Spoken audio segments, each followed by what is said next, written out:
What is good, UJ fans? It's me, your boy Clicky, joined by uh, Dear XP himself. Yo, what's up, guys? It's him, the former League player. He's casting again. You guys have a caster that knows League of Legends. Isn't it exciting? I'm excited. Yeah, I know a thing or two about a thing or two. We'll see how it plays out. Oh, State Farm. We are farming. What do you think about the picks and bans so far? Well, is it UI or UL Ocean? UI Ocean. UI Ocean, Yep. banning Camille, banning Vex, banning Morgana. It looks like they're doing sort of a let's pick one in each lane at least. Go after a top laner, go after a mid, go after a support, and remove them from the field. So that's going to put 3 out of 5 of our players saying that, like, a little bit of respect all around the board. We're going to take one piece away from each of you Mhm. in those positions. So. Yeah. Typically we see UJ's top laner run it down mid, getting banned out, but we're not seeing it this time. So it's actually a little unusual. And by the way, UI is University of Iowa. University of Iowa. Yeah. Okay. So Iowa, first pick Yon. I would say 99 point something percent of the time that's going to be mid lane. An AD assassin, good mobility manalist, pretty irritating. He's been a top 5 mid laner, I think, since his release, which Oh wow. he might be around for a year now. He might have already been out for a year or more now at this point.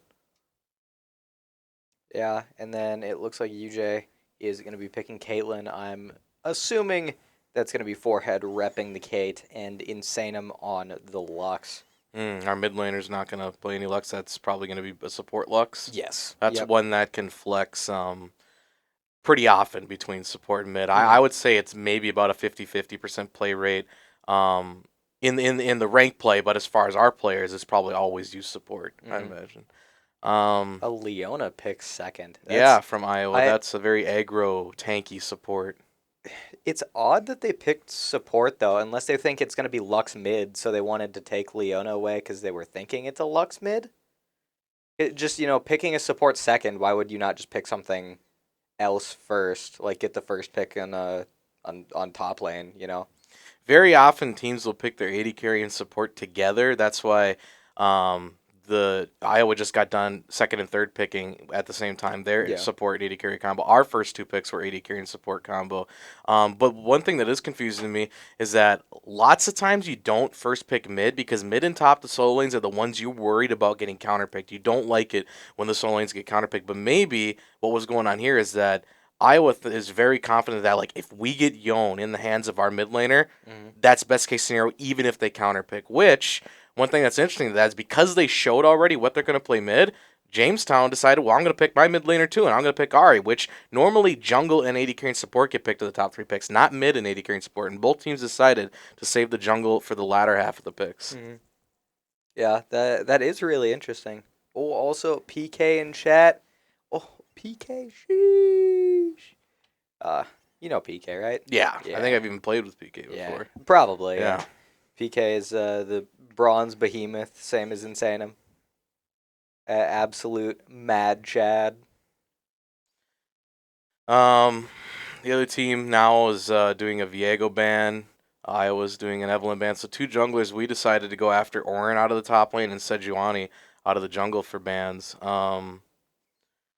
So this leads it down to now that those options are removed. I wonder what UJ and Iowa's going to go with at this point.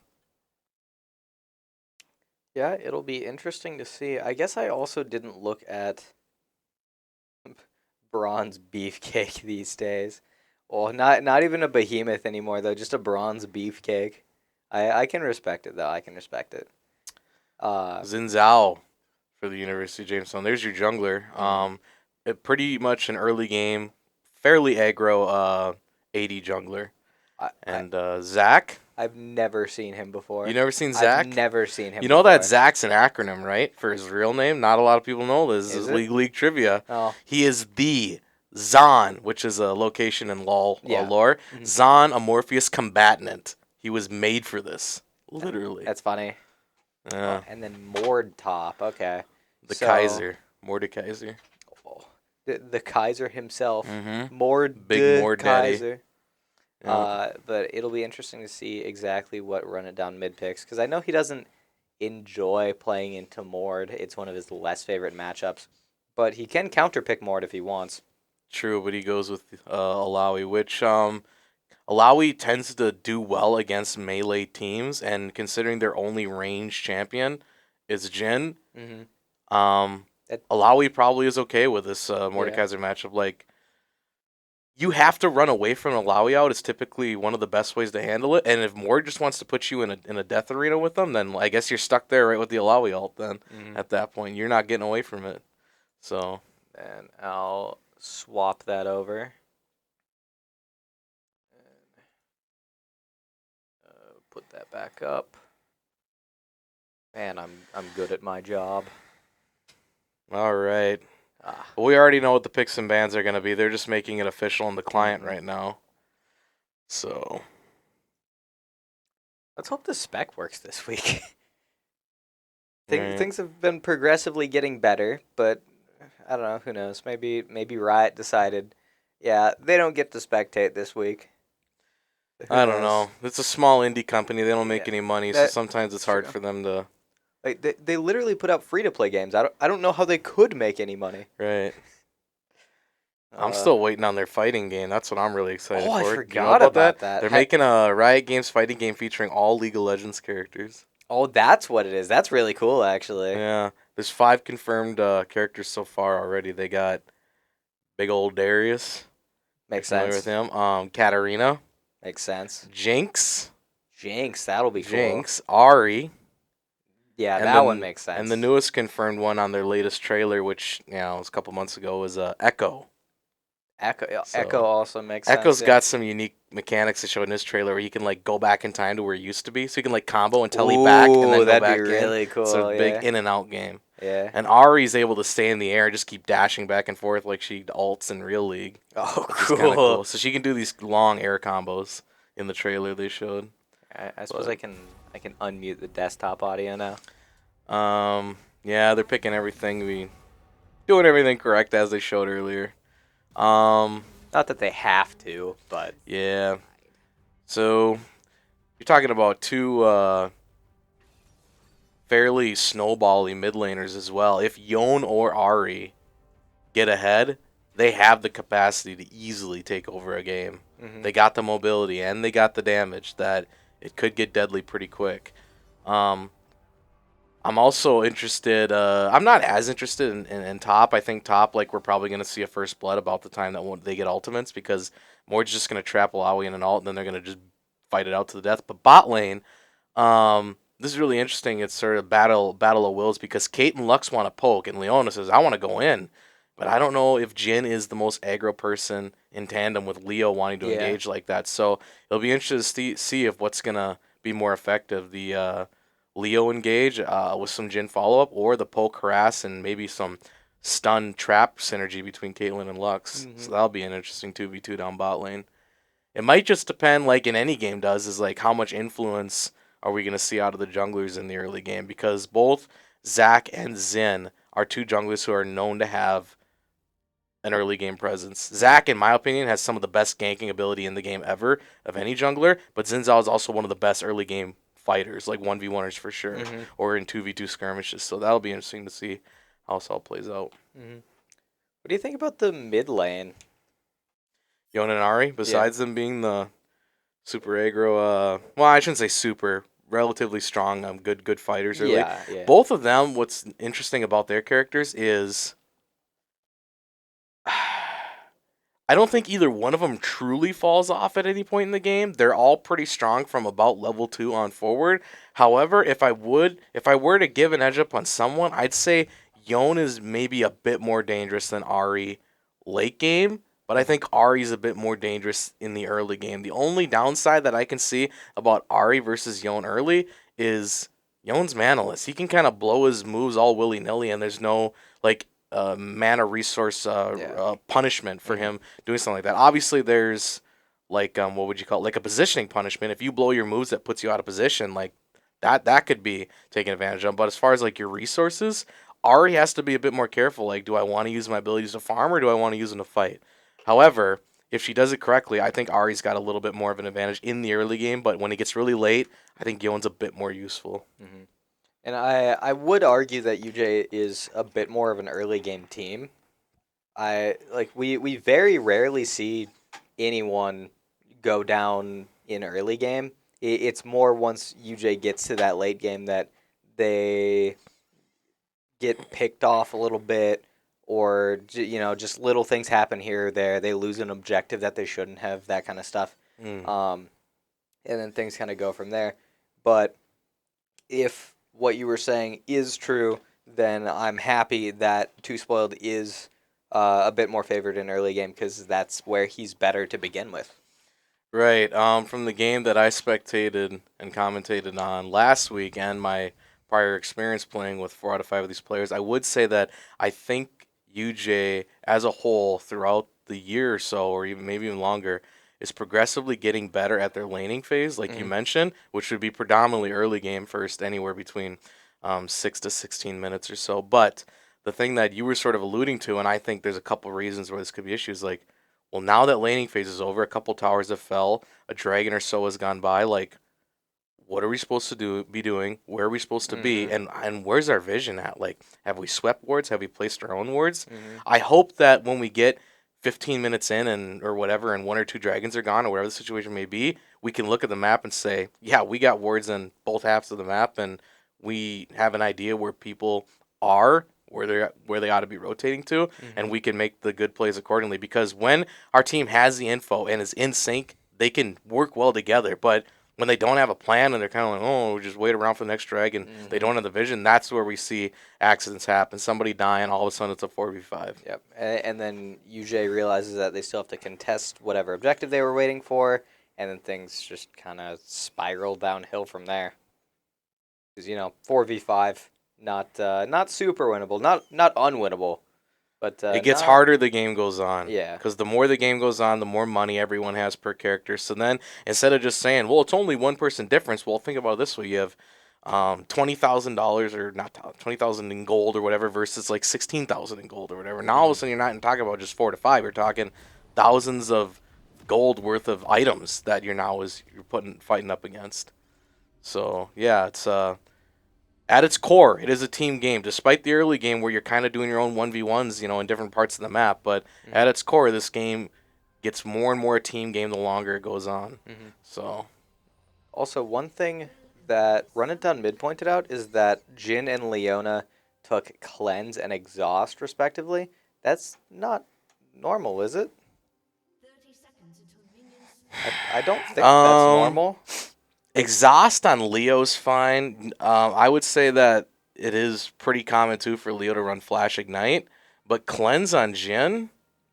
The feels only thing I can think of is that he's really nervous about the tandem of Ari and Lux CC yeah. because if Jin gets hit by the CC, he's likely going to go down. The only thing that's canner cannot be an issue for Jin, or if I guess for UJ, is when you land that CC, somebody's got to follow up. There's only two champions that can really dive in. That's Xin Zhao, he has a dash that can go in, and Mhm. Ari has an ultimate that can go in.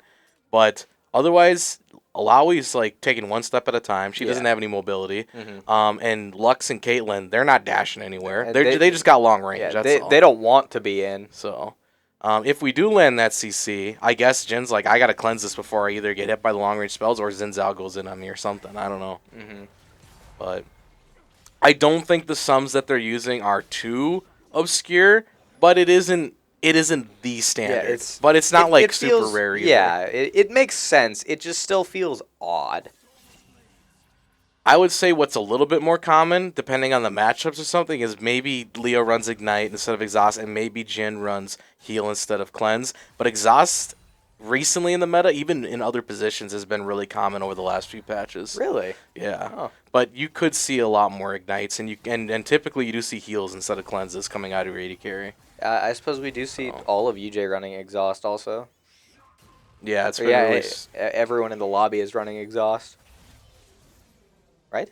No, our team's got Flash Ignite mid, Flash Heal, AD Oh, carry, I'm Flash sorry, Ignite that's Lux. Flash. Never mind. Yeah. Exhaust is the one that the guy's hunched over on his Oh, knees. yeah, He's yep, like, yep. Yeah, yeah, they're both like kind of yellow, and that's yeah. why I confuse them.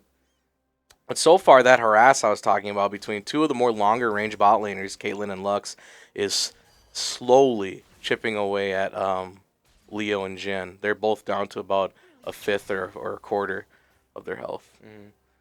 I am nervous about Lux going in and auto-attacking Leo because if she's in range to auto-attack, Leo's in range to dash at her too. Mm-hmm. Leo just missed her E engage, but here the jungler's ganking bot. Zac just went in bot.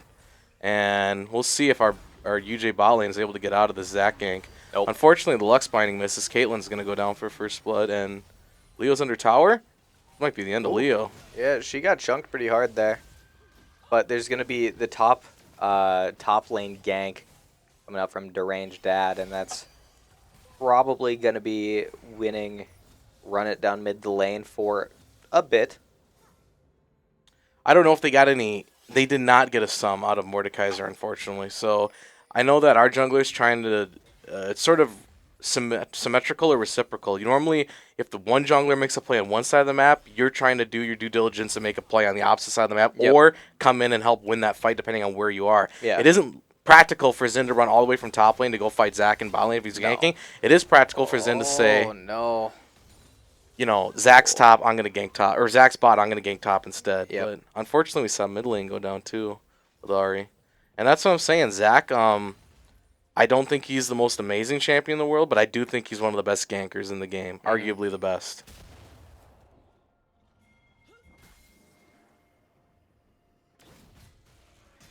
Oh, looks like they caught Zin on the recall. But I think he'll get... Oh, Zac's going to come in and fight. We'll see how he does here. Yon rotated too. Zin missed his flash and will go down. Alawi's going to go down as well. That's tough. Yep, so I 100% cast or cursed UJ in saying they were good in early game because now they're just getting steamrolled in early game. I feel for this jungle though, because when you see the other jungler having successful ganks, it puts so much of a pressure on you to try to make an equally good impact for your team, even if it's like means you're doing some risky stuff to your deficit. Yeah. So he steals the enemy camp, but they stay too long and they're killed top lane.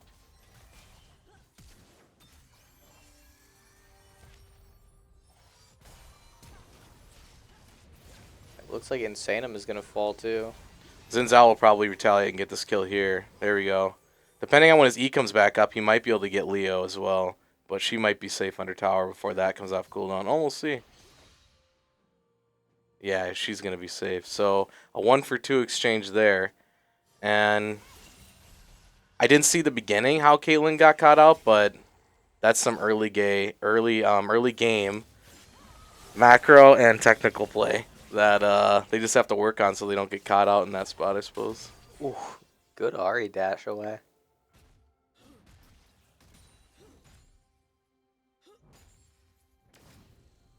Just a verbal slip up. A funny verbal slip Yeah. up. But just a verbal Early slip up. game is important to work on. Yeah. Early game, yeah. That we'll see how that early game plays out. Every mid-game. letter in that word is Yeah. very important.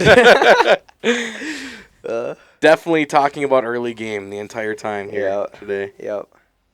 You ever seen how fast someone casts one day and is gone the next day? So the Yone does get shut down, but Too Spoiled does fall. A pull from Mord is going to make run it down mid. Play just that little bit more cautiously.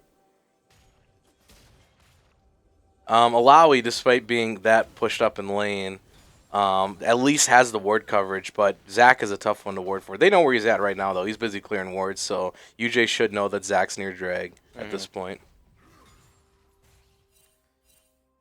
Yeah, 7 minutes in, score 7-2. We're seeing a death more than every minute on either our team or the other, so it's been a pretty aggro early game with a lot of hits fighting. the charm. Not quite anything coming out of it, though. Zac's going to go in. It's too bad Ahri's cooldowns aren't off. They could have got after him there, but...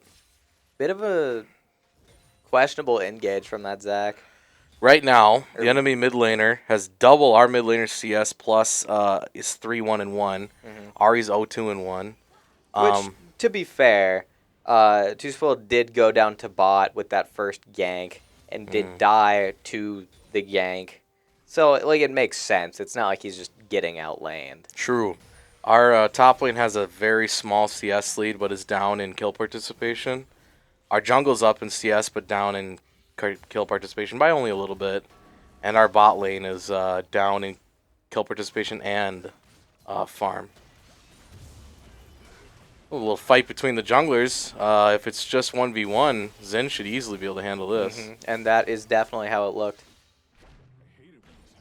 That's the passive for Zac. I don't know the cooldown on it, but he gets a second chance at life. Oh, there's the Yone ult to try to avenge Zac. And he will be avenged, but not before Zac falls to Zinzao. So what is that passive exactly? If you're looking for the name, I don't remember its name, but there's a couple champions that have had ability like that. Like Anivia has her egg. Aatrox used to have an ability kind of like that. I can't remember after his rework if he still does. But basically, it's sort of like a second chance at life, a death delay. So he'll turn into like these 4 blobs that split out, and then they come together. And if they come together without being killed, then he revives with how much health he had left remaining on those blobs. Oh, okay. That's cool. So, yeah, sort of a second chance, last breath moment there.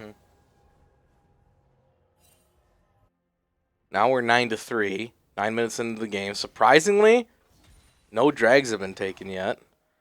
Because I think both teams may or may not have had a shot at being able to get it. Although Zac might be started right now. He's got pink ward coverage on it.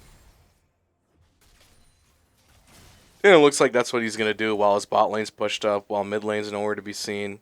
He might just solo it and have drag sort of uncontested. Alawi ganking her own lane. Ganking by herself. Yeah. It's like, I'll take these matters into my own hand. Oh no. That's the Mordekaiser ultimate. So right now it's tough to see from our perspective, but in theirs he's in a 1v1 like death realm with Mord. And Alawi's waiting for the... There it went away. Flash coming out of Mordekaiser to get away from Alawi. But... probably worth for UJ because they got the Mordekaiser ult and the Mordekaiser flash. Yeah. Maybe Alawi gets the kill here because both those are... Yep. Both those are down. Also, one thing I would like to point out is that Iowa did get first drag of the game in that of Mountain Drake. They did, and it looks like Yone's going to go down here. Oh. Oh. Wow. There was a reason Iowa really wanted to first pick Yone. Yeah, apparently. I thought they had him dead to his rights, but that was quite the turnaround by Yone. Yeah. Plus the heal on top of it. He might be running, let's see here. Where's Yone? Yeah, he is running the precision tree, which there's a rune in there that makes it that whenever you get a takedown, a kill, or an assist, you get a little bit of health back. So after he kills off the one champion, it's enough to survive the next and finish the fight. So...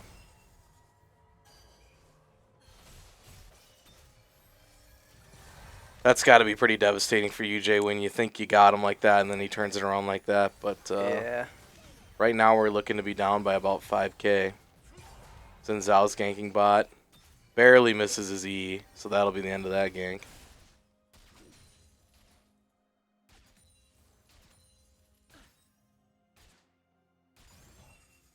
But it does force... This is the thing that I'm worried about. If Caitlyn's so far behind Lux and Lux is up here harassing, if they land the right CC, like Caitlyn's not going to get there in time to save Lux. Yeah. Which is an issue.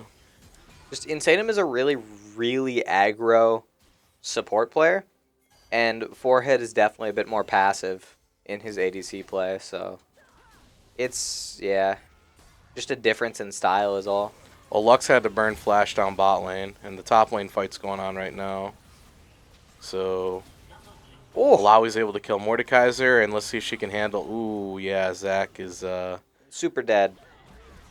Gets him before he's able to jump out of harm's way.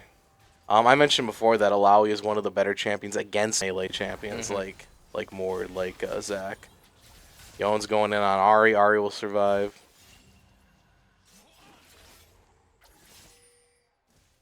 It's a lot of damage from just 2 autos on Zen. Alawi's going to try to get some plate gold money.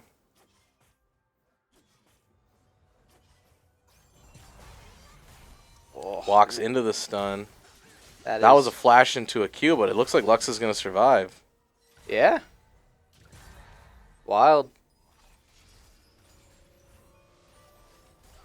Or not. Oh, the predictive skill shot is gonna land. I am actually surprised she didn't get a recall off in time. I was Yeah. going to say, like, it's not warded by them. That was our ward. If they knew they were standing on the opponent's ward, I'm like, that's kind of a greedy recall. But since it wasn't warded, that's just bad luck and good luck Yeah. by Jin to have Yeah. the Just idea to just throw that out there. So because I mean, I guess you might as well. yeah, what's a couple mana if you could get a free kill? Yeah, So and it connected. You know, the 1 out of 10 times. yeah, most times it ain't, but if you never try, then you never know, I Yeah. guess. Might as well at least Um, shoot for it. Get looks it? like they're gonna give it a shot. They're gonna take Rift here. If they don't get that sent before plates, they can't make as much money off of it, but at least it denies the other team the Rift. This game, it isn't exactly where UJ wants to be come 14 minutes in. They would like to have not had such a deficit in that gold lead, but it is. You're able to come back from this because you got a Xin that's still pretty strong. You got a top lane that's pretty strong. Mm-hmm. And if you can get some good CC by Ari and Lux, you can win fights with this despite the gold deficit.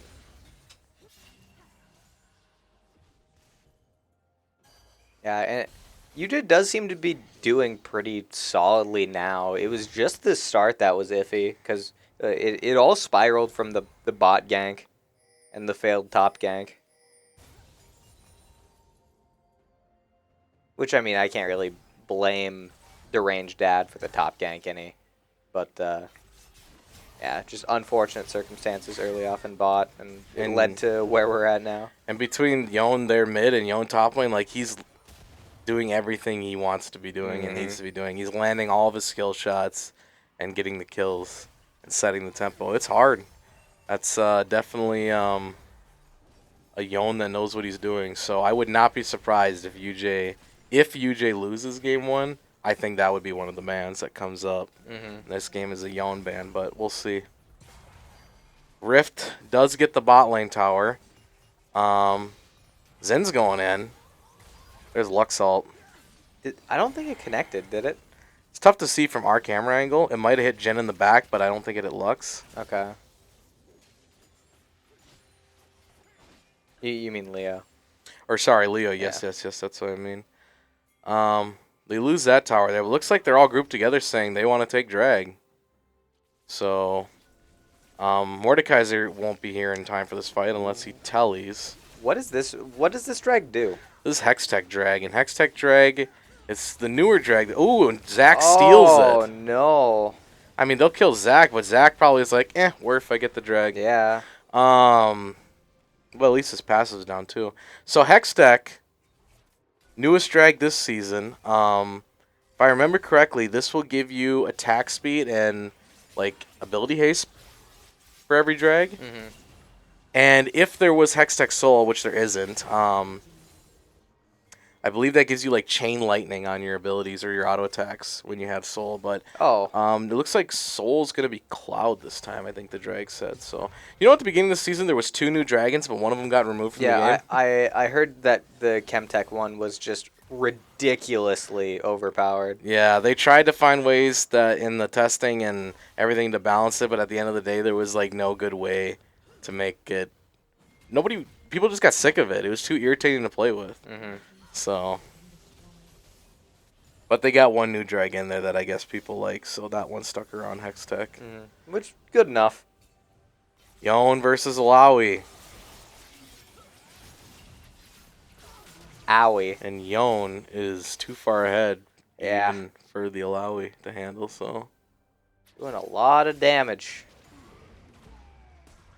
There's nobody on the team that's going to be able to 1v1 Yon at this point. They're going to have to... What I guess, if I was UJ, I think you're going to have to try to pick people off like before and make it an uneven fight, a 5v4 somewhere. Because if you try to do this 5v5 when they got that kind of a gold lead, I don't know if you can win it straight up. No. That just never happens at that point. So, In order to pick people out, though, you're going to have good warding, good positioning, and A bit of luck. a bit of luck. Hope that the other team gets too cocky and Yeah. has some bad positioning.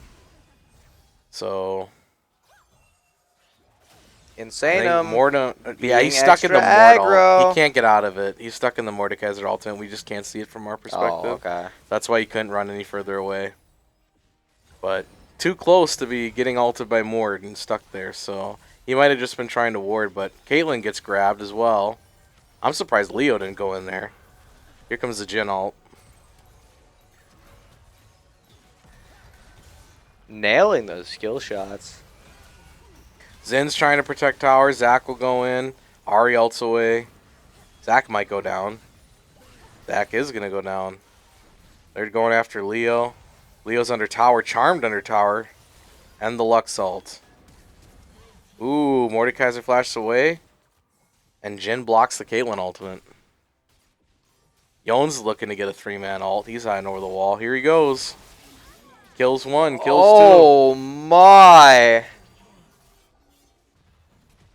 Well, I wonder what one person I would name as MVP for this this game. 2.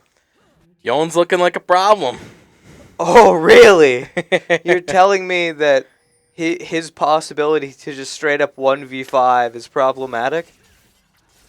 He's got a really dangerous ultimate when it connects and hits multiple people like that. Yeah. Yeah, and yeah, he's showing why that since his release he's been a top 5 mid laner. Yeah, I see why. Because when he gets ahead in the gold, like that's a lot of damage and a lot of mobility to try to contest. Mm-hmm. Looks like they did a little bit of lane swapping or positioning here between their top laners are now in the bot lane with Zac ganking. We'll see if Alawi can win this.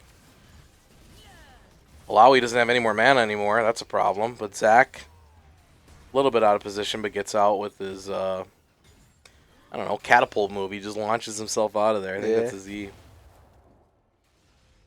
Just dips. Yep, slingshots himself.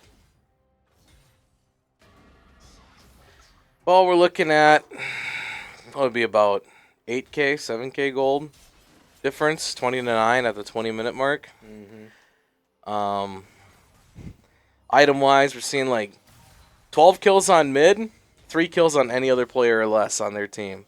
So most of the gold is going to the mid lane Yone.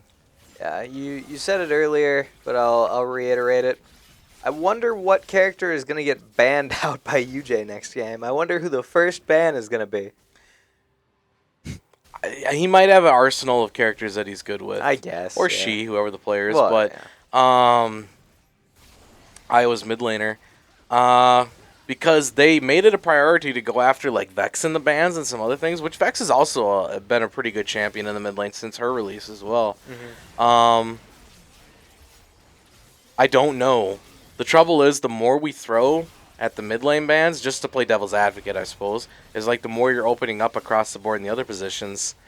However, the thing is, like, if we're gonna throw more bans at mid, then you gotta like negate mid and make them not useful, because if he gets all these bans thrown at him, the mid lane does, and he still does well, then you're like ruining your chances somewhere else. So the enemy mid's got to be contained next game if they put more bans in them, which means because the other lanes are going to have more opportunity to play the stuff they want at that point. So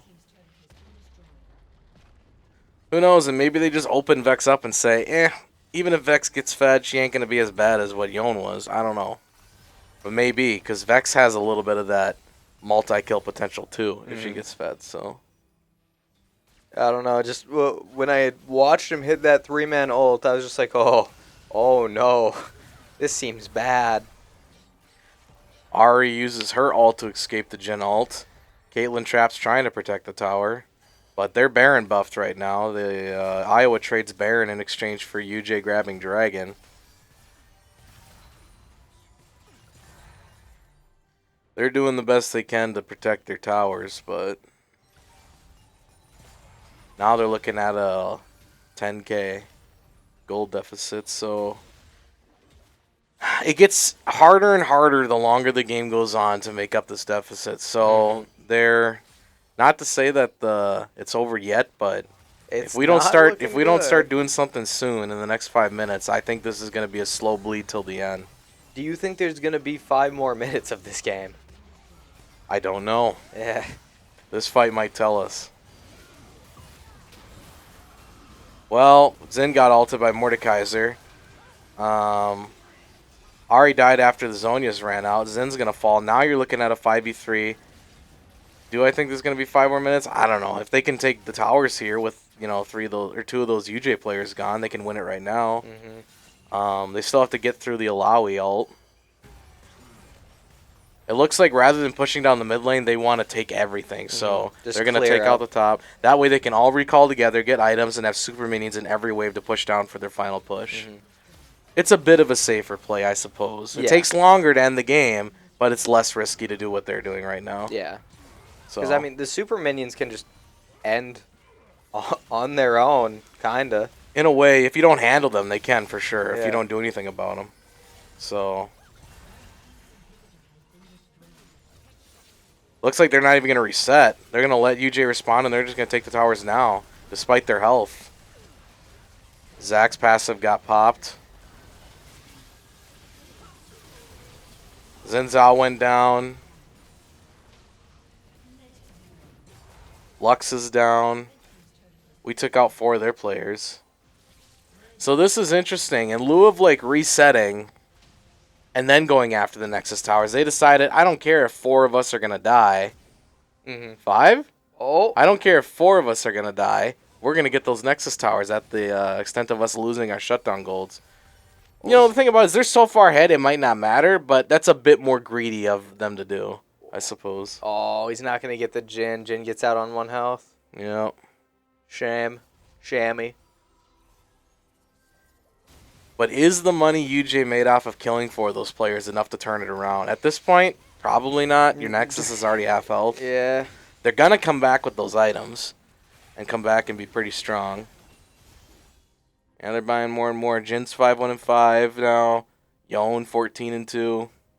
Yeah, it's just once the Nexus towers fall, the game's basically over.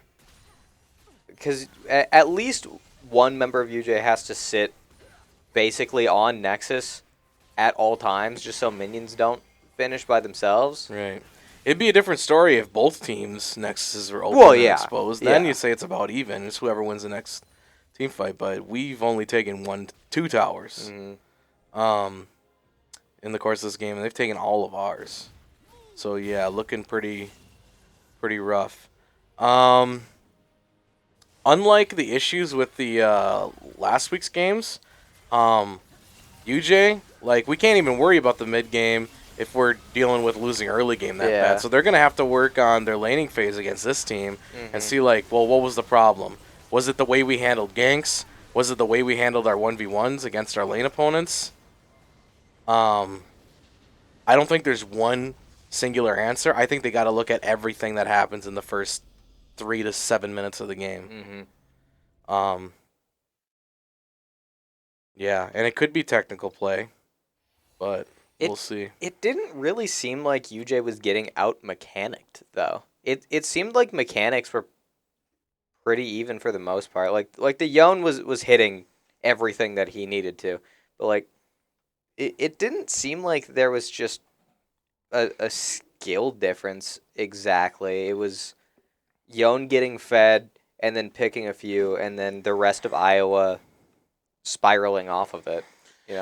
One thing that's a big difference too that I saw this game versus last week's games is in chat saying that their mid laner is in Masters, by the way. That's fair. I don't know if he. This is tough because the league that they're in, it's supposed to be silver and gold, but it goes off of their current rank. Yep. So if he's a former master that is currently silver gold, it's kind of like smurfing. I don't know what you can do about that. Oh, that's 100% smurfing, and that's against the rules. But I mean, if the thing says what your current rank is, then it's what your current rank is. So if you're currently silver gold, then you just deal with it. Look, I'm not here to make excuses for that type of thing because You got to play against people that are better than you and worse than you and the same as you all the time in sports, and that's the only way. Whether it's a video game or an athletic, that's the only way you're going to get better is playing against people that are better than you. So I don't care about the ranks. You can't change the ranks of the people you're going against. The thing you can ask yourself, Mm-hmm. the thing you can change is how you play against it. So it's up to UJ to adapt. They're not going to make the players any worse. They just have to Mm-hmm. get better, play better. So, so dealing with what they have to deal with. Oh, as I was going to say before they got onto the issue of ranked. Yes. So with the difference between this week and last week is last week I saw bot lane get ganked multiple times and survive the ganks. They were able to get out in time with their warding and everything else. This time, pretty much any time Zach in the early game went to where he was getting kills or assists every time he went, Mm-hmm. either to bot or to mid. And maybe it's a Zach thing or maybe it's the positioning and the reaction just wasn't as good this time as it was last week. Because last week they got out of a lot of ganks, our bot lane did, Mm-hmm. and stuff, and they survived. And this time, that early game, everywhere Zach went, he was able to get a killer assist in the first couple minutes. Mm-hmm. And unfortunately, two things. One, we didn't react in time to get away from it and survive the gank. And two, we weren't able to get the same sort of trade from our jungler on a different part of the map. But it's Mm-hmm. tough. Like, you can't force things. So it kind of goes both ways. Like, one, you hope that our jungle can get more out of it than theirs. And two, you hope that our laners can survive more and make Mm-hmm. it easier on our jungler to get ahead rather. Because when it came to fights, like Xin Zhao was beating Zach every step of the way, but Zach was making more money off of kill participation, and he was staying in the fight that way. Mm-hmm. Yeah, So the like UJ's Jin Zhao, Xin Zhao, he was doing damage. Like his gank potential, I think almost felt higher than Zach's was. It just seemed like Zach was more more places, I guess. Like he was just ganking more often hmm than UJ's jungler was.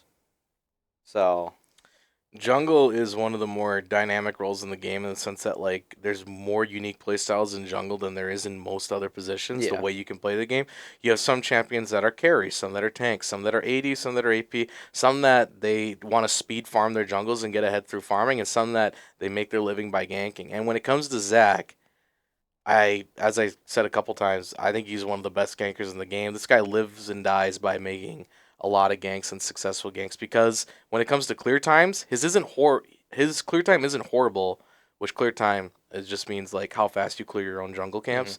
It isn't horrible, but he's definitely more effective by showing up in people's lanes rather than speed running through his camps to get money that way. Mm-hmm. So Zen, on the other hand, he can kind of do both. He isn't the most insane ganker and he isn't the most insane farmer. He does both of them well, but not amazing. Yeah. But one thing he does do pretty amazing is he's one of the better early game fighters for sure. There's not a long list of champions that are better in a 1v1 against Zinzao early game. So um,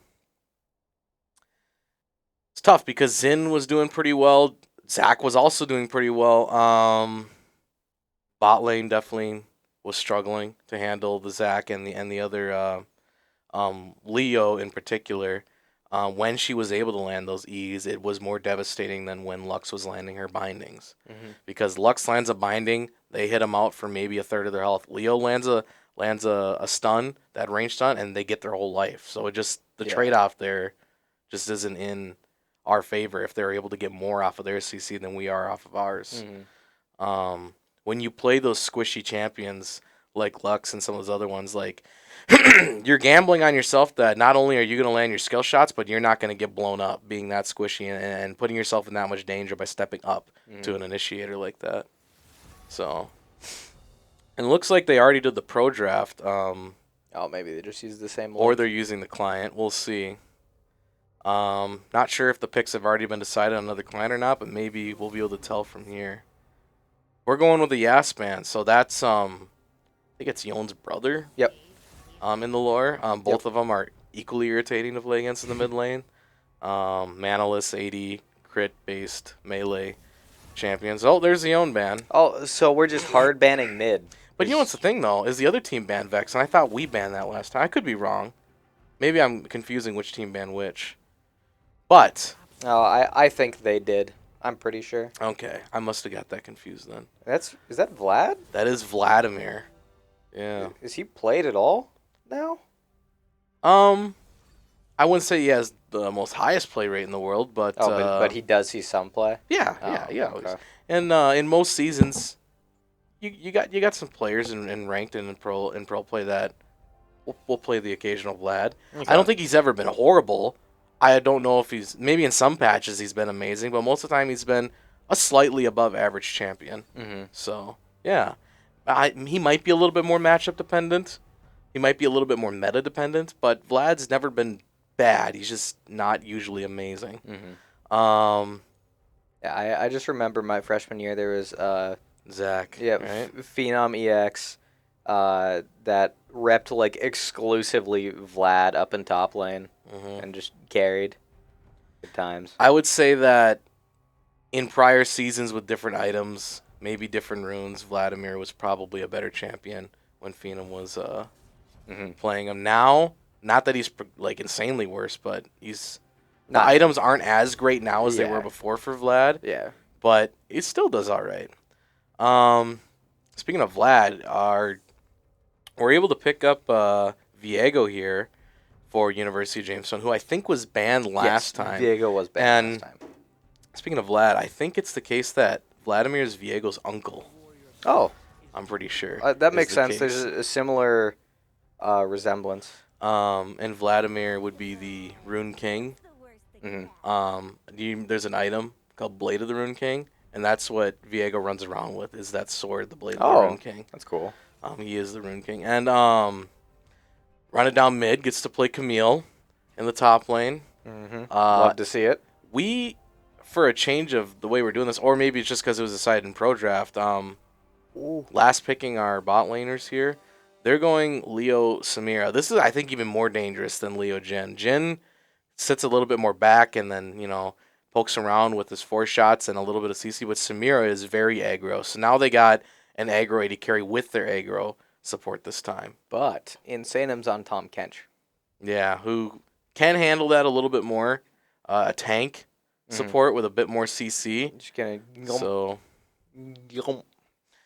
Vayne, though, Vayne is better late game than Samira is. Samira is much better early game than Vayne is.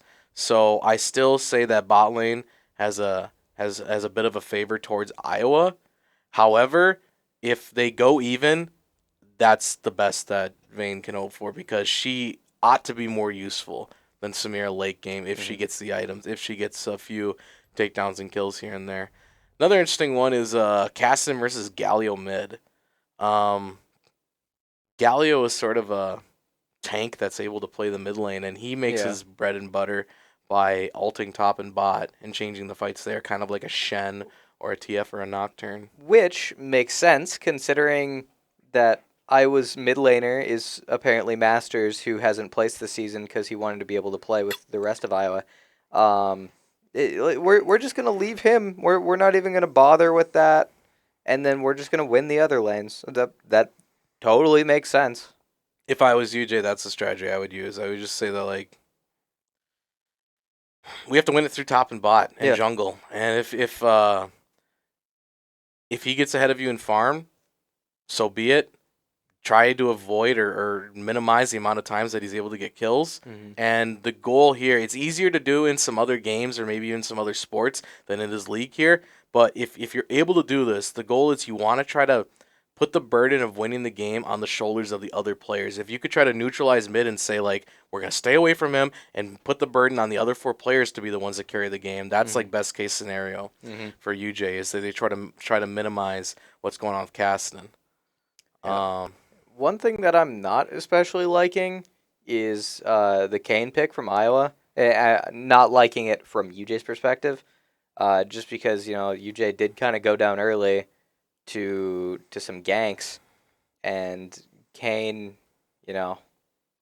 kind of does that sort of well. Kind of. I don't think Kane has the same. Well, no, not the same as like Zach does exactly. But just if so, Insanum plays really aggro, right? And so if he gets caught out by Kane, then Forehead has to play passive, Mm. which is fine. Vane's not an early game champ, but he still has to play passively, and it puts UJ down a little bit in bot lane. And so yeah, just the gank ability from Kane is worrying me a little bit. Kane has some unique ganking routes because he can go through walls, Mm-hmm. similar fashion how Zach can jump over walls. I do think Zach is much better early game. I don't think Kane's very good early. I do think he has some unique approaches, but Kane typically wants to farm until he gets either red or blue form. I do think Viego wins in that. I think overall, I just think Viego's a better champion than Kane is at like almost all stages of the game. But that doesn't mean Kane's bad. I just think Kane when he gets form, he has the potential to be more dangerous than Viego if Viego doesn't do enough in the Mm-hmm. early game. Um, the other thing, though, as PK is mentioning in chat, is the worry about Cassidy. Despite the fact that it could be, a really high elo mid laner, Cassidy is a champion that he might have picked this intentionally. Like, if you're trying to avoid me, that's fine. I might just farm. But Cassidy, if you leave him alone too long, kind of like a Nasus or a Kale, he'll get strong regardless. He's a naturally, for years now, been a dominant late game champion that if he gets enough items, gets enough mana, Mm-hmm. even if you leave him alone, it's going to be almost like he was fed regardless. Because when this guy hits level, at least past level 11, for sure by level 16 with 3 items or so, Mm-hmm. that's going to be a lot of damage coming out of Cassidy. It's damage and mobility to back it up. So tough to say. Like you really hope that UJ is able to do something in top jungle and bot and can inflict some real damage before Cassidy has time to do Cassidy things come mid game or late game. Mm-hmm. So and didn't we get to see Camille versus Ornn last Yep, week? last That week. exact matchup. Yep. I think our Camille was able to beat out that Ornn most of the time. I mean, we lost the game, but like as far as laning phase went, I thought It we was did pretty well. pretty even from what I remember. Like Right. there was some fights that went our way, some fights that went the other team's way, if I remember correctly. Mm. There is one capacity here of how we might be able to contain Cassidy when it comes to team fights. I don't believe Cassidy can ult out of a Camille ult. So if Camille Mm. saves his or her ultimate for Cassidy, even if he tries to like tele out of it, he might just get sort of rubber banded back into it. Mm-hmm. But then they have to focus him and kill him before the ult runs out. And uh, shot in the dark, Cassidy probably will just get Zonia's to outlast the Mm-hmm. Camille ult at that point. So, um, we're gonna get a red side start from Viego, and Kane is gonna go a leashless red side start as well, which makes me think that Kane wants to avoid Viego. If Viego, let's see his clear path. Is he gonna path down to Krugs at the bottom? I think he will. So Viego will likely do a full bot side quadrant clear, red quadrant clear, and then Mm-hmm. go into top side. Whereas Viego, he's doing the same thing opposite symmetrically. He'll path bot side. So likely the junglers won't even run into each other in the early game. Mm-hmm. Kane will be on the bot portion of his map. Viego will be on the top, and they'll both get their own scuttles respectively.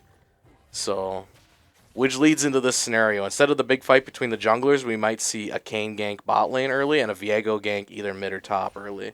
Mm-hmm. But we'll see.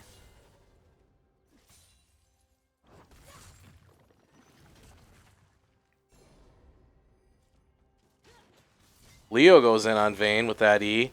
Tom Kench, little tongue action. Looks like we'll lose that trade though. Vayne took a lot of damage in Mm-hmm. there.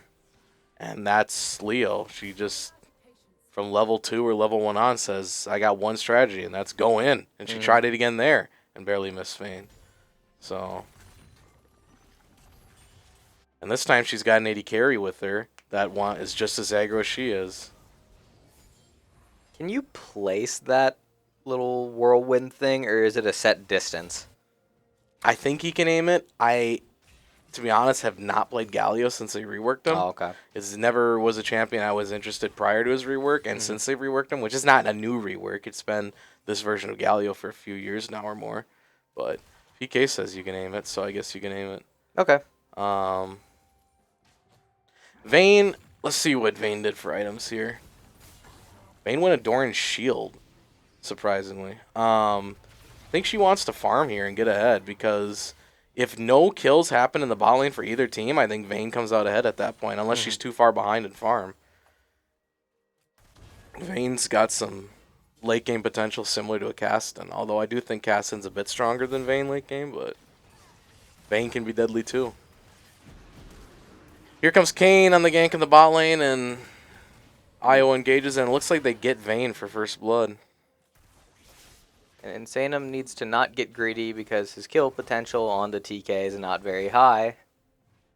Coming from the tank. Yeah, I don't know. I know they changed TK recently where now, like, his ultimate is that he can eat one person. Yep.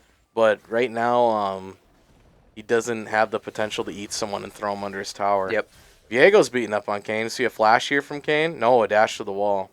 And Viego's going to let him go. That was my assumption that Viego would be stronger than Kayn early game. Yeah, in a 1v1, my money would have been there. If they're both even health and cooldowns are up and everything. Yeah. Iowa, ahead by about 1k. 5 minutes into this game. They got first blood. But not too far gone yet. This is still not nearly the amount of kills we had last game at this point at 5 minutes in. Yeah. So we had more than 1 kill a minute last game, and now it's 1 kill in 5 minutes. Yeah. Which is a much more slower tempo compared to where we were at. Which, considering how the last early game went, we're fine with how this one's going. I'm okay with it being a lot of kills if it's for UJ, you know, but it wasn't. Yeah, so Tom Kench is going to go in, knock up Samir a little bit. Leo's going to come in. You get a little bit of damage on Samira, but not too much. Looks like Kane's ganking mid lane against Galio, and he's 1v1ing Kane while Cassidy farms, so... Yeah, he just straight up tanked everything that Kane did. Camille is building a huge wave to crash into Orin's tower, and Orin missed his headbutt. It was not effective. And looks like Galio taunts Cassidy. Cassidy is level 6. Galio lands his headbutt, but he's 1 level under Cass right now. So... Gotta be careful. Yeah. See, when Cassidy shoots out that Q, it's just that ball that's a click ability. Just click on the target. He gets a magic shield, so it's hard for Galio to win a trade there if Cassidy's shielded like that. Tom Kench with a little bit of lick-a-tongue action. Yeah. Love to see it. Gaston's recalling in the mid lane. Gonna buy some items. Orin more headbutts into the wall. Gaston's gonna get some boots, some mana. Let's see here. Everyone's recalled at least once at this point, which is good. Get some items. Caston goes in after getting his new items on Galio. Careful, Too Spoiled. Yeah, I know Galio's tanky, but maybe not that tanky. No, if he sticks around here without help, I don't know if he'll survive the Caston dive, but... There is such a thing as being too ambitious. And his teleport's down, too. Camille gets a big trade on top lane, and we are able to secure the dragon. Tom Kench flashes, but still gets wrapped up by the Leona E. It looks like Tom will fall. I think Vayne needs to get out before Leona E. Oh, there's the exhaust. Caston's going in. And Leo gets the double kill, surprisingly, and somehow is going to die to tower? No, she lives. It's bad that we lose that exchange there. However, at least it went to Leo and not towards the carries, so there's 1 silver lining out of that. Viego thinks, yeah, he can win the 1v1, but what do we do when Caston shows up? Lose. Camille about even health with Ornn right now.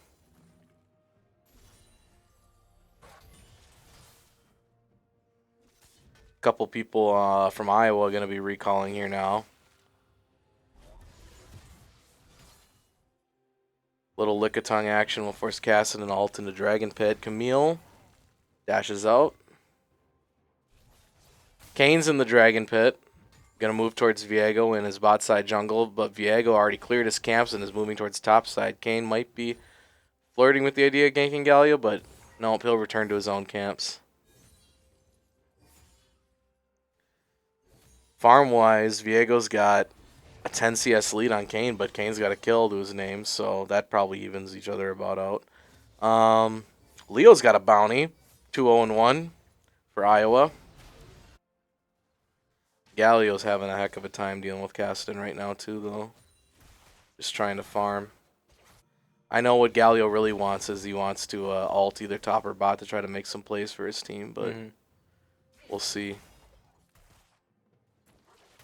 Yeah, Tom and Vayne got to be careful. Both the enemy bot laners have level 6. Flashes out of that. That's just not good. If you have the correct positioning, you don't have to use flash to get away from the Leo there. These guys have to really respect bot lane considering they're both level 6 and we're not, so.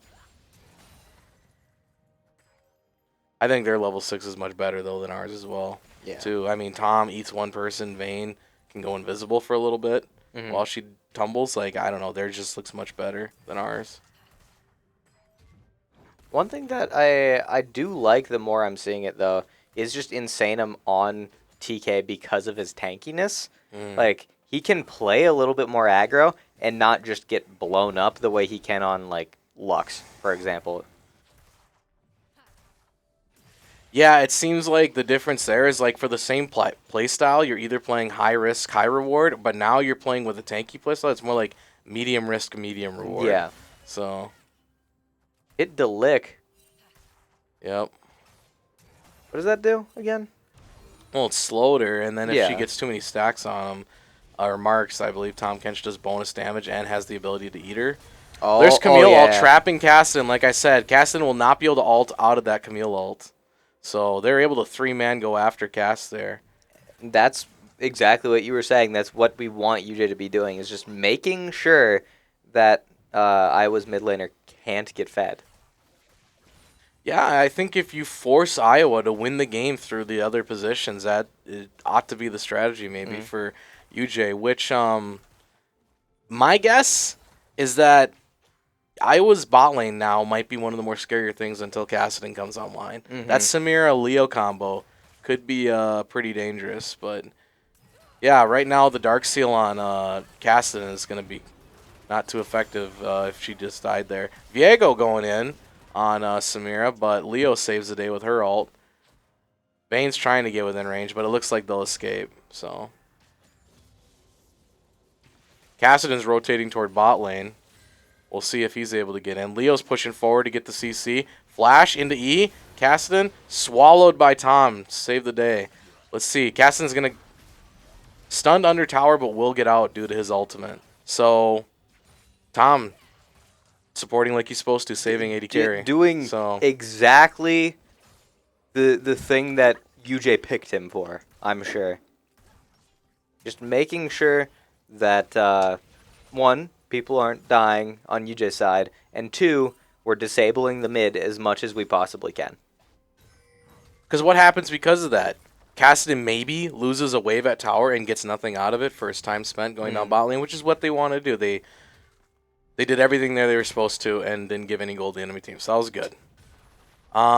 Orin able to get a little bit of plate gold. Camille's going to dash in. She's not happy about him getting that money. Right now, Orin got a little bit more money off that trade, though. And health. You should be able to hit your own towers for plate gold. Change my mind. Sacrifice your own.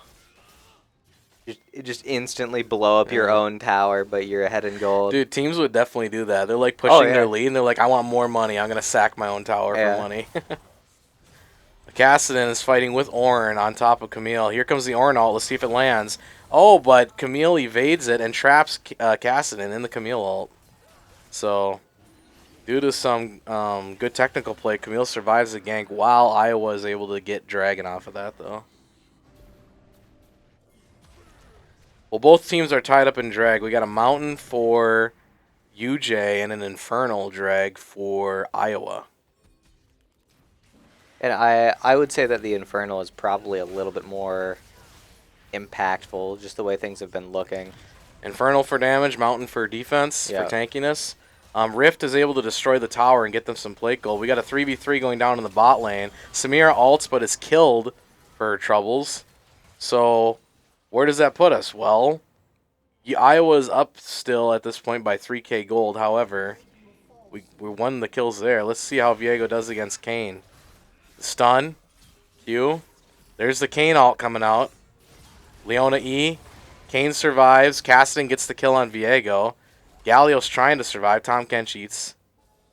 And looks like they'll all survive there except for the Viego who went down to Cassidy. So I believe that is Cassidy's first kill.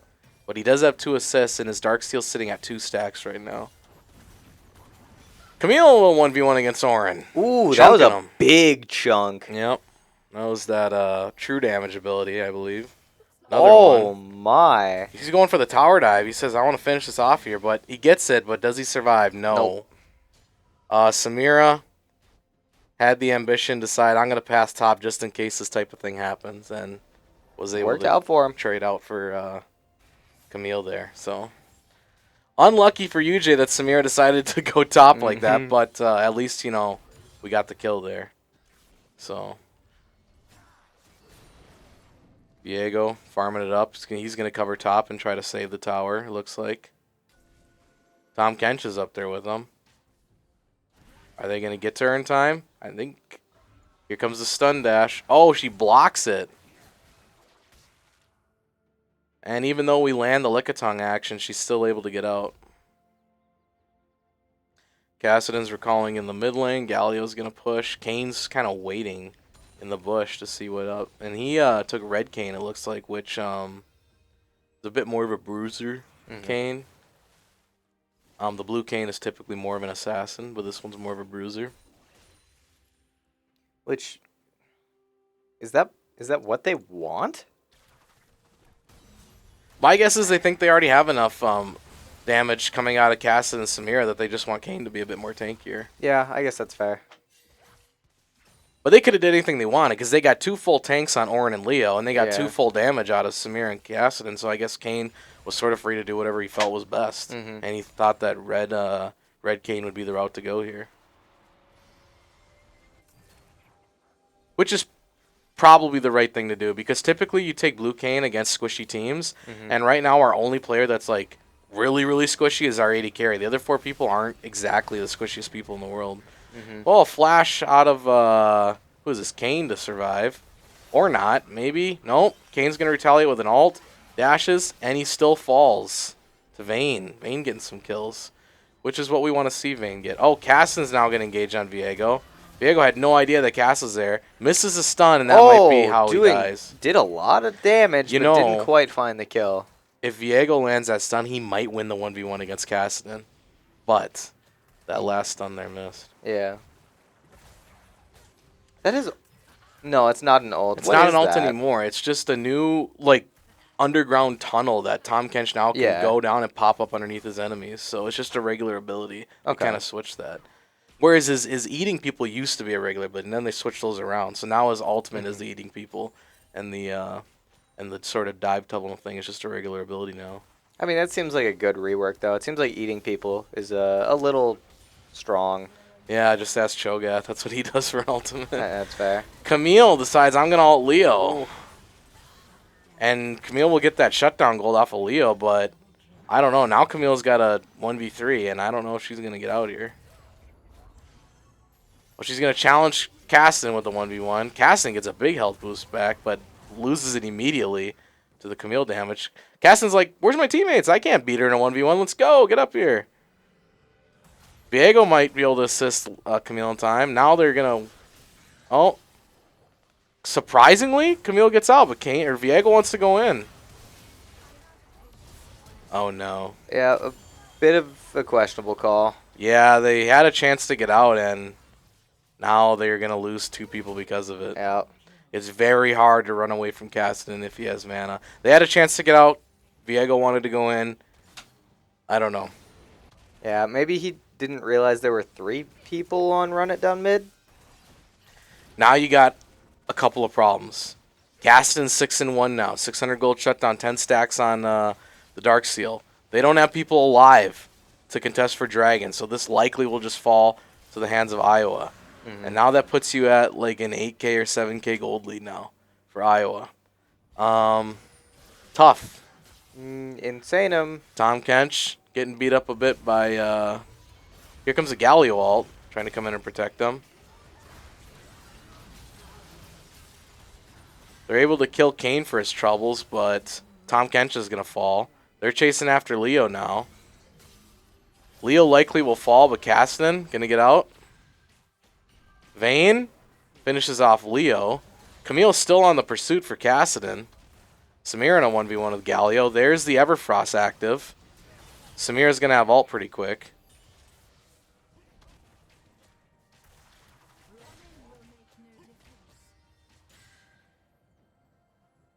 Well, we kill Leo and we kill Kane, but we lose Tom Kench.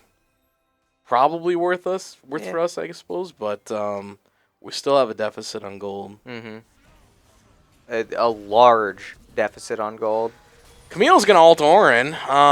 Orange is waiting for that hexagon or whatever to go away, but headbutts, and I don't think he's going to make it. No, he gets to the plant in time. Cassidy comes in. Oh, Camille's going to dash over. Will she trade? Gets 400 gold. Cassidy isn't going to stick around. Yeah, and run it down mid gets out, too. That's a big deal. Well, he's gotten a few kills now. Cassidy's flirting with the idea of going in. Baiting it out. Here comes Kane. Galio taunt. Cassidy. Oh. Tom. Ooh, the eat. Cassidy looking for Camille.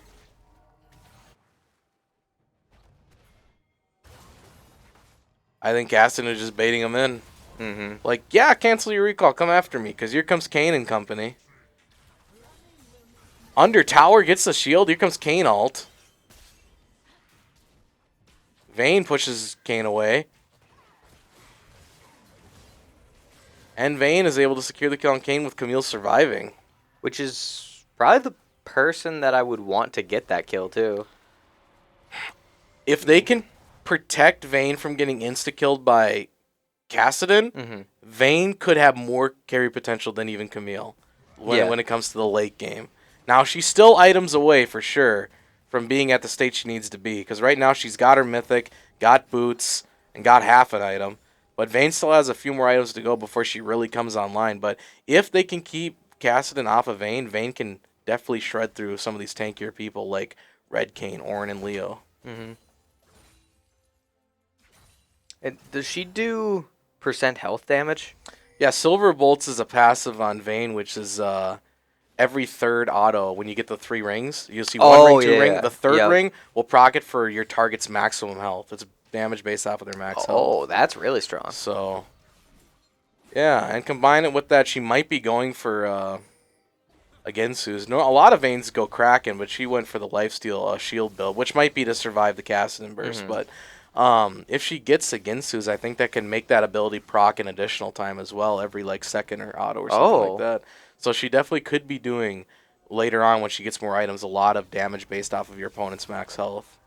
Cassidy going for Scuttle. Kills the snowman ward. We kill a ward of our own. Or Kane kills a blue ward. We're killing our own ward. So both teams trying to do what they can for vision control. Leo's pushed up here. Vayne's still trying to farm. Camille. Little dash. Gets a shot to her head for troubles. Galio's dealing with the Orin in the bot lane. Cassidy's kind of frolicking through the top lane. Gonna push out that. Viego might be rotating, but here comes the Orin ult onto the Camille. That connects. Orin headbutts into the wall. Galio lands an ult. Camille lands an ult. Kane ults. Leo gets one person at least in her ult. And a lot of people are surviving. Nobody's dying yet. Everyone's pretty tanky. Everyone's hitting R and nothing is coming out of it. Yeah, we got tanky people from both sides that are just surviving. Let's all throw out abilities and watch everyone survive. Yeah. However, it looks like Iowa might come out ahead here for getting tower. Plus, they have the position on us where they've taken over our bot side jungle right now in time for Dragon to spawn in the next 30 seconds or so. It's Leo, boys. If you want a shout out for someone, you have to redeem it for channel points. As much as I like some people in chat, I won't do it for free. Gotta use those juicy channel points. Well, Dragon has spawned, but let's see if they start that now. They just started it. A little bit of Cloud.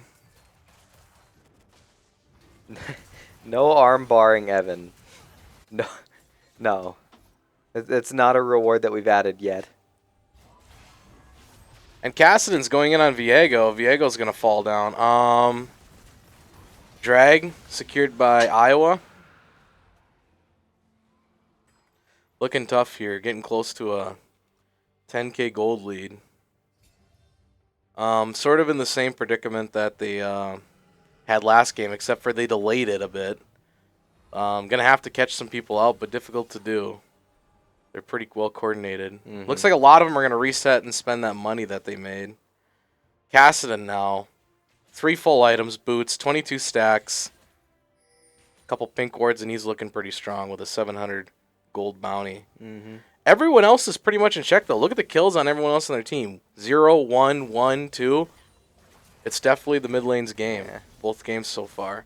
So Who would have guessed that the Masters dude is carrying? who'd have thunk? Exhaust coming out on Camille. Everfrost active is going to hold down Samir long enough for Camille to get the shutdown money. Cassidon split pushing the bot lane on his own while the rest of the team looks on. Camille and Vayne, Viego on the reset. Leo going through our topside jungle. Gonna clear some vision before he goes. Let's see what Vayne picks up after spending some more money. There's that Ginsu's that she finished. Everfrost active is back for Galio. Galio, despite playing against this Vayne, he's sitting at 1-0-5. So not horrible, but like Caston's able to make more of an impact so far on other parts of the map.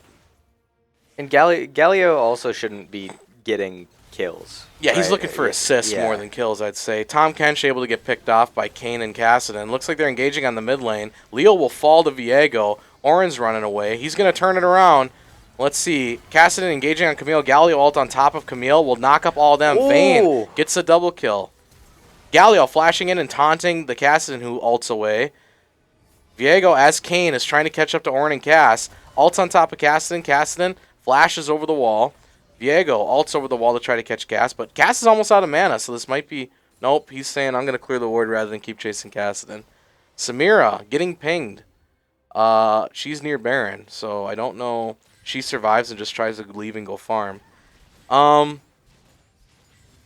UJ wins that trade on that team fight. Despite Tom Kench getting picked off early, they're able to turn that around. Yep, it was a really large...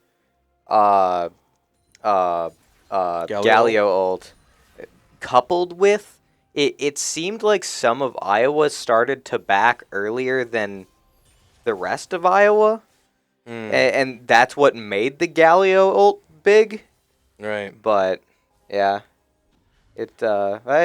either way seems good for UJ. Yeah, and I think they're sort of realizing a product of the stat line that I pointed out earlier, that if Cassidon isn't involved there, like they're winning those fights when Cassidon isn't involved. Cassidon, 1v1's Viego. No one is safe by themselves at this point.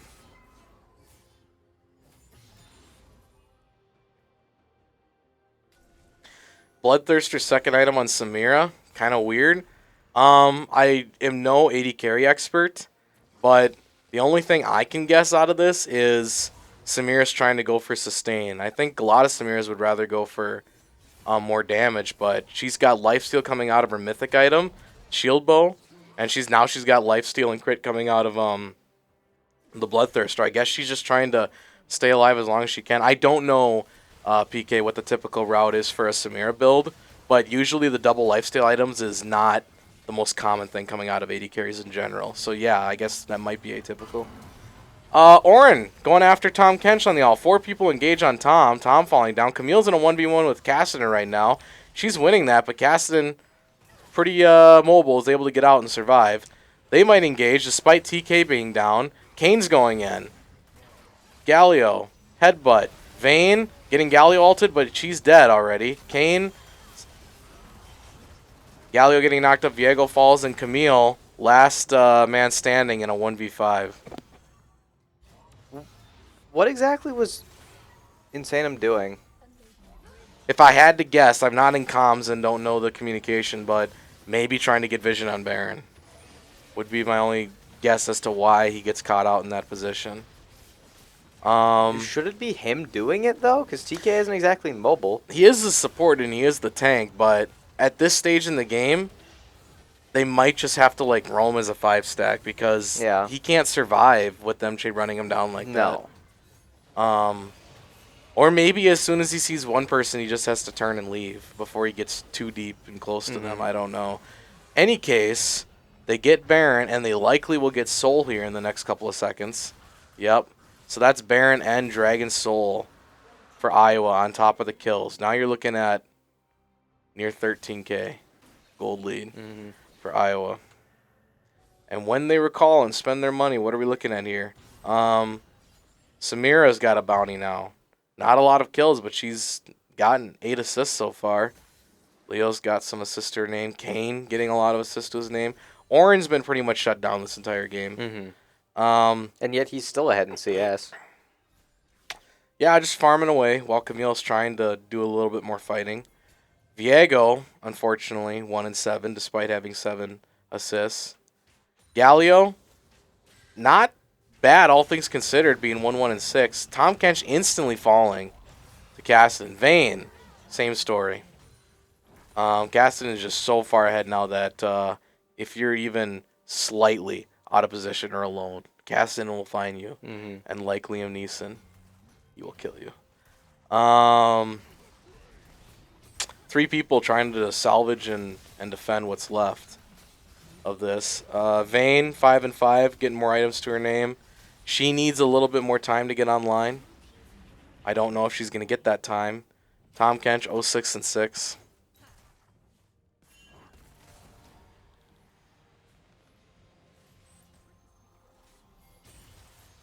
Ours should do percent health damage. Change my mind. You know, this is interesting, just the way to look at this, because at its core, League of Legends is a team game, but one person can make so much of an impact in this team game. And we've seen that from mid lane in both Game 1 and Game 2. Not to say that the rest of Iowa didn't do anything, but mid lane was definitely, for the series, the MVP.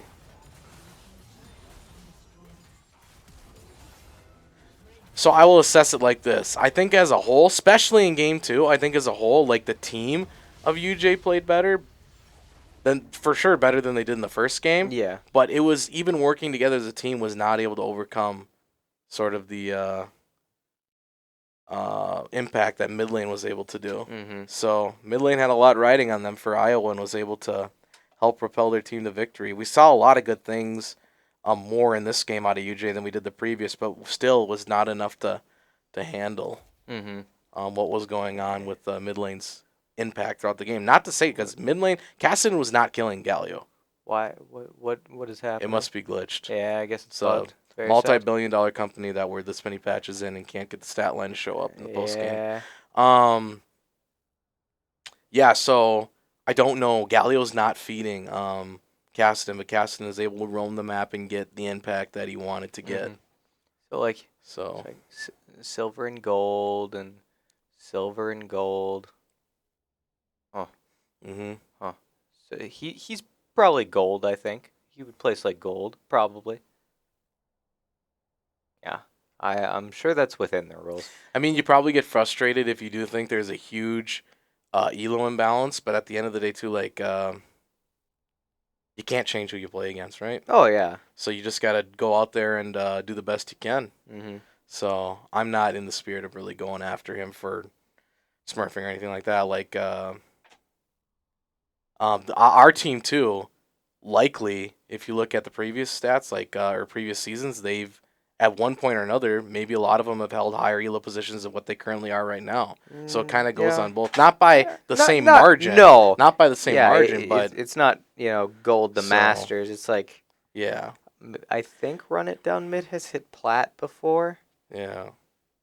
But other than that, like I think most people are around where they're normally at. Right. So due to the way of the nature that this is all set up, which is current um, rank, well, that's how they kind of play it by. So you kind of have to just deal with Yeah. it. It wasn't all negatives though, particularly in the second game. Like they were doing a lot more things that Yes. correctly compared to the first. Yeah. But um, yeah, you wish you could win, but if you don't win, like at least you're learning something. Mhm. So there's definitely things that UJ is gonna learn from this to see like how it changes their gameplay going forward for next week. But tough loss nonetheless. I think that the first game really got away with them really quick, but the Yep. second game they were able to hold in there and do a lot more better trades, but ultimately weren't able to turn it around in the second either. Mhm. So I think that's all we've got for you guys tonight. Tomorrow, it doesn't look like the Smash match is going to be live, as there's some scheduling conflicts for the gym that we hold it in. But we are still streaming it tomorrow at 6, so be sure to swing around for that. Um, and then that will be the end of the week. Next week is spring break, so I don't know who all is having matches next week. So I'll try to keep you guys posted. I'll find out before tomorrow, I ideally, um, and I'll relay the information to all of you. So a bit of a rough match tonight for you, Jay, but a good learning experience nonetheless. Don't forget to follow us on all of our uh, social media as well as right here on Twitch, because we post updates about matches and like the results of matches and stuff like that, as well as little tidbits of information about our players. So if you're interested in that at all, be sure to follow us on Twitter and Instagram. Subscribe if you so wish. It helps out the team. Um, and if you have Amazon Prime, you can link your Amazon and Twitch accounts and get one free sub each month. And you can send that directly our way, help support the team for free.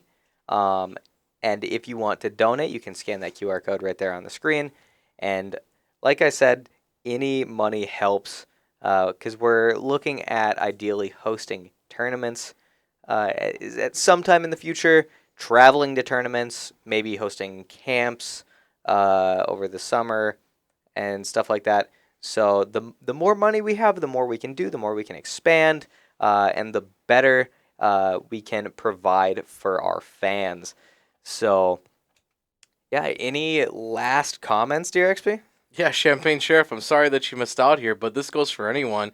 Or if you have any friends that aren't able to make it the time, you can watch the VOD and Mm-hmm. see Yep. what we did today. If you missed on it at any time, you can pause, go back, whatever you need to do. So if you wanted to check that out, when this is over, you can sure go back and rewatch that and look at any point. But otherwise, I don't know if I'll be back here next week. I might be gone for spring break, but Mm-hmm. if I miss next week, I should be here for the rest Okay. of it. So, but yeah, I'm excited to see where league goes from here. And thanks for stopping by and enjoying this with us, all our spectators and stuff here. Thank you for being here. Mm-hmm. So yeah, yeah. Thanks for stopping by, guys. Have a good night.